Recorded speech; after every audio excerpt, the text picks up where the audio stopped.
In today's video, we're giving back to the community because we've had a lot of emails recently asking me, Justin, should I get the GepRc DoMain 3.6 inch quad for freestyle on 6S battery, or should I get the iFlight Evoque Nazgul that came out last year? It's the F5 version. You can get the F5D, that's a dead cat version, or the F5X, which is a true X, and they're both 6S DJI 03 drones. But which one should I get? In today's video, we're gonna compare both of these quads, and by the end of this video, you're gonna have a better idea of which one of these quads is right for you at your skill level. Now, if you're an absolute beginner and you're looking for something more portable, I would definitely suggest going for the GepRc DoMain over the F5D. I love the F5D. This one made Quad of the Year last year in 2023. It was my favorite 5-inch freestyle drone. And yeah, even though it's a dead cat version, it has no props in view. Both of these quads can handle a GoPro as well. So they have a lot of similarities, but if you're an ultimate beginner and you're just moving up from some smaller drones, you definitely want to consider going for the 3.6 inch DoMain. That's my opinion on that, to kind of help you along your journey into FPV.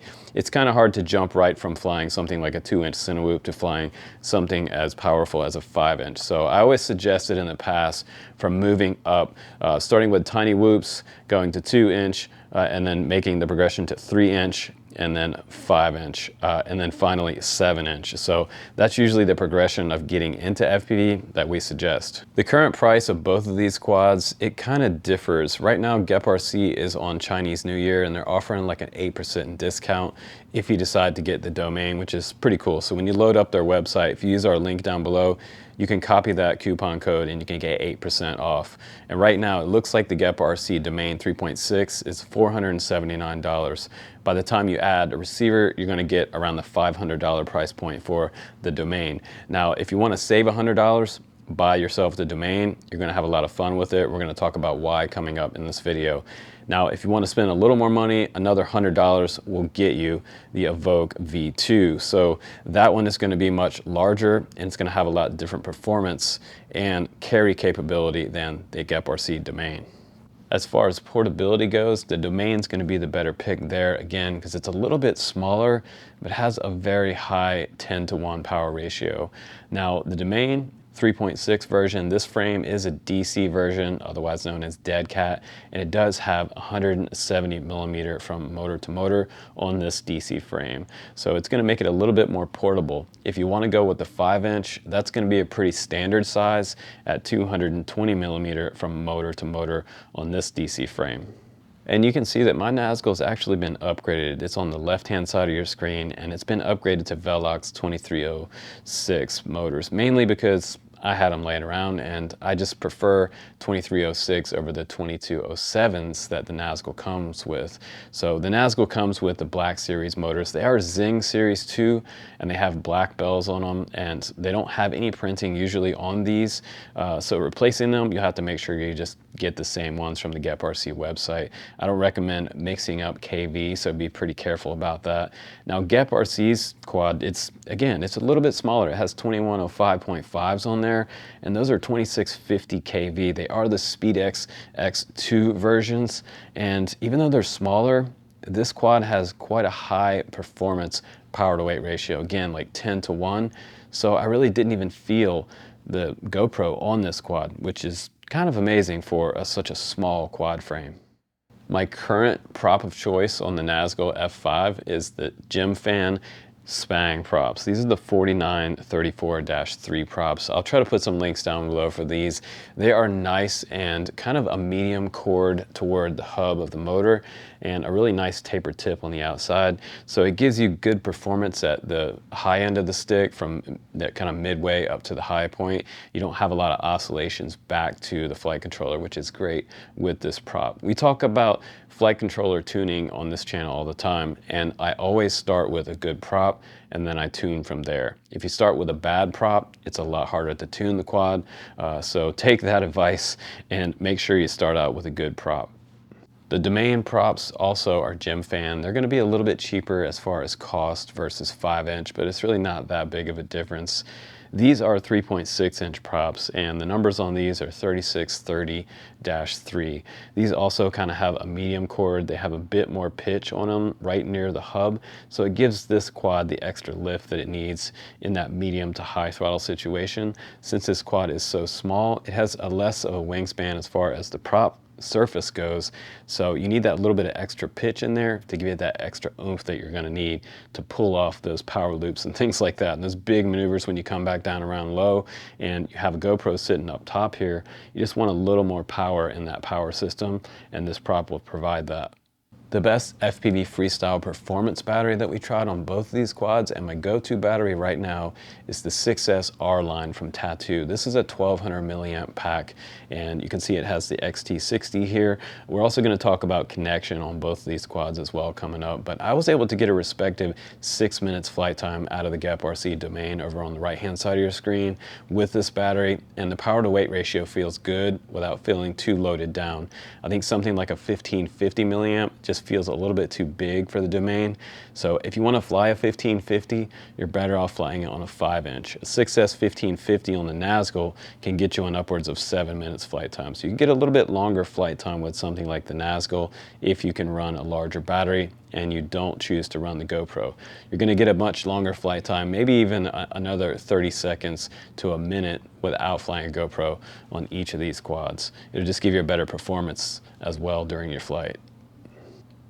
Now the DoMain can carry a GoPro, and even though it looks gigantic, it has a pretty good power to weight ratio even with the weight of a GoPro on here. You will feel it, but the DoMain's not really going to bottom out as long as you time it right with this quad in the big power loops and freestyle maneuvers. You can still Matty flip this with a GoPro on here, and you can also do power loops and split S's. And I was actually pretty surprised at how much power to weight ratio I still had an extra throttle I had on the stick with the DoMain carrying a GoPro. So I think it performs pretty well, and it was actually pretty surprising for the size of a GoPro on here. But if you want to have my best recommendation for the DoMain, I would personally look at the GP 10 and 11 that are the D-case versions from GepRc. Just going to save you a lot of weight on this quad and still give you that nice 4K cinema video. Now the iFlight Nazgul series, this quad was made to carry a GoPro. The 5-inch series, they are notorious for carrying GoPro, and people that fly bandos, they still fly with GoPros on there. People break these lenses all the time, and if you're flying a 5-inch, I absolutely recommend going for the full-size GoPro with all the extra added protection on this, as well as a lens cover on the front of your GoPro, just to have a little bit of lens saver if you do go in and crash. Now, you don't really feel the weight as much, but I personally always feel the weight of GoPro on any quad, unless it's like a D-case style GoPro, and that really cuts off a lot of weight. But again, I don't recommend flying a D-case GoPro on the Nazgul series. Maybe the DoMain, yes, but not the Nazgul. Just a little bit more power and force when you go into crash, and you will destroy a D-case GoPro, versus this one's going to give you a lot more durability, and honestly, that's what these 5-inch machines are made for. Now, as far as flight controllers go, they both have F7 flight controllers on board. The Nazgul over on your left, that one's rocking the Blitz Mini. That's an F722 flight controller, and it has 55 amp ESCs on board. It is not an AIO, so it is 2 different stacks in there. If you burn out one, you don't have to buy both to replace it. That's also kind of nice about this 5-inch. If you're looking at the GepRc DoMain, we've got the Taker F722. That's also a SE model, and that one has 55 amp ESCs also. So both of these quads have very similar flight controller performance. Now these are 2 completely different designs in the rear of this quad versus the other one here. The GepRc DoMain has a flat recessed XT60 plug right here, which is my preferred choice as far as being able to have the battery in the center of the CG and bring that battery cable down without having to stretch it out to reach it. Now, for whatever reason, when they made the Evoque F5 series, they made it on about a 35-degree angle toward the back, kind of in line with the way that both of these antennas sit. Now, it is nice that we have dual antennas on this one versus this one, but hey, then again, this is hiding 2 antennas inside, so it kind of simplifies the back of this this. DJI came out with this antenna a little bit later after these were released, but this one does have a 2 antenna setup and is my preferred side-to-side setup as well. But I do not like the 35-degree angle on this XT60 back there. It makes you scoot the battery back far toward the back, and it offsets the battery CG on the quad. So that's my one kind of con about the Nazgul Evoque F5 series. And I gotta pick on GepRc a little bit. I wish there was a full-size antenna back here like what we have on the Nazgul. You can see that's a little longer. It's gonna give us a little bit better range. And I've heard of people fail-safing with these shorter style antennas. Now, also something that we've been talking about on the channel recently is antenna placement. My preferred antenna placement is usually gonna be on the front end of the quad. And what that does is, at whatever angle you're turning, even if you turn all the way around in a 360, you usually have line of sight back to the radio. As long as you're keeping your quad within line of sight, you're gonna have the best signal if you put it on the front and it comes out like this. You're not gonna have the rear of the quad blocking the antenna. So at certain angles like this, you're just gonna have the quad blocking. So I do like to have front mount antenna, and I would like to see that on future versions of both of these quads. The GepRc DoMain only, the frame only with all the gear on it, it's weighing in at 311.1 grams. Now your total takeoff without GoPro, the 6S 1200 milliamp battery is going to get you in at 507.3.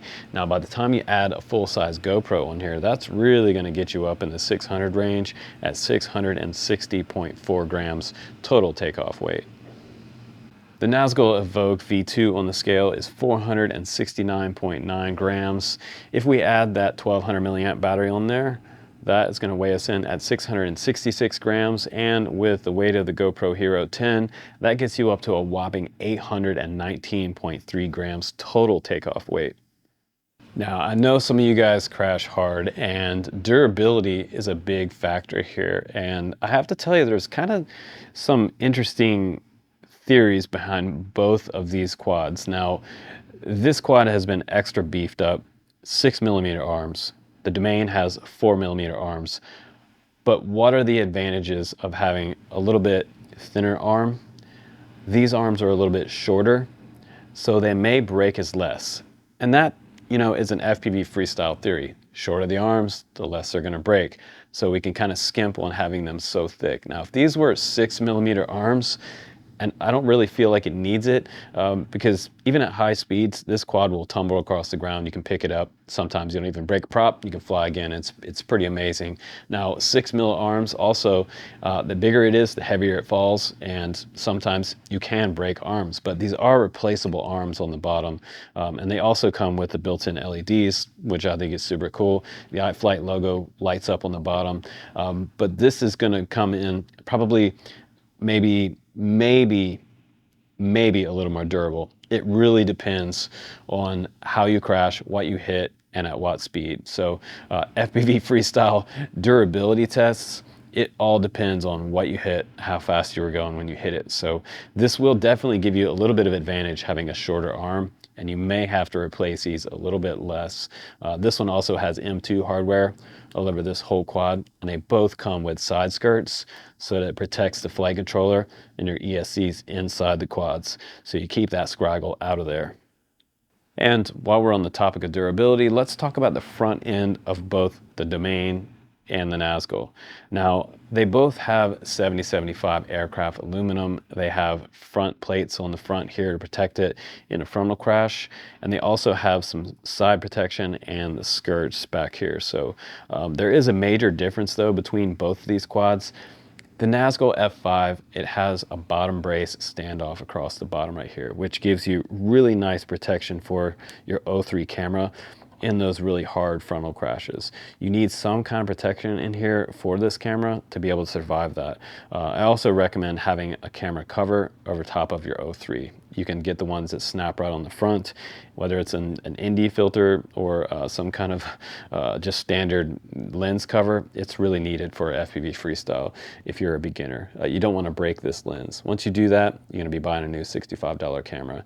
Now, GepRc's DoMain on the right-hand side, you can see that there is no standoff on the bottom, and it is completely open on the bottom. So on those frontal crashes, this one is more exposed, and the 03 on the iFlight quad is kind of more covered up from side to side and on the bottom. Not as much on the top, but the DoMain sits wide open on the bottom and on the top. If you're running a GoPro up here, that will give you a little bit more protection, and the GoPro will take most of the hit, but it really depends on what you hit, again, and how fast you're going. So some last minute thoughts on pilots and buying the DoMain or buying the iFlight Nazgul V2. So it really boils down to you and what type of pilot you are. If you are somebody who's already doing power loops, you're a beginner, but you're kind of fast on the sticks, you're doing great on the simulator, you're doing matted flips and all kinds of cool stuff. If you consider yourself an advanced beginner, go ahead and get the 5-inch. That would be my recommendation for you guys that are just kind of a little bit better than your friends that are just starting FPV as well.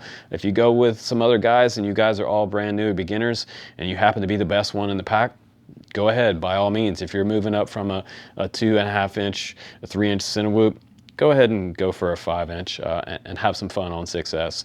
The power to weight ratio is really fantastic on 6S, and as far as freestyle goes, that's my go-to battery. As if you're somebody who has a little less space to fly, and if you're one of those beginners that maybe you're a little bit timid on the sticks, or you just want to kind of ease your way into freestyle and take one more step until you reach 5-inch, I recommend going for the 3.6. It's a little more portable. You can fly to a little bit smaller spaces, and it's not going to be quite as intimidating for you as starting out with a 5-inch after flying some smaller quads.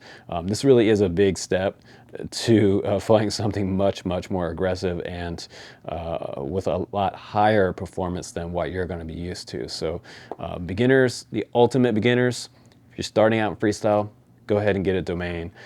It is a fantastic quad, and people just really liking this quad so far. So, and again, if you want a long flight battery on this one, you can run something like 6S 1300. I would probably about the biggest I would go on this. If you fly 1550, it's just going to be kind of weight versus compromise. So you're going to start to feel the battery at that point. You can fly a 1550 on the 5-inch, but I would stay away from the 1550 on the DoMain. So that's, again, it's what one you choose. It depends on your skill level. So if you feel like you're maybe a little timid on the sticks, definitely go for the DoMain. If you're ready to rip, go for the iFlight F5D version. I like the dead cat version, $600 with an 03 on there, and take it out and rip. But I appreciate you guys watching this comparison and FPV freestyle video, all about freestyle in this video. If you like our reviews and want to see what's new on the channel coming up, be sure to subscribe, guys, and I will definitely see you on the next one. Take care.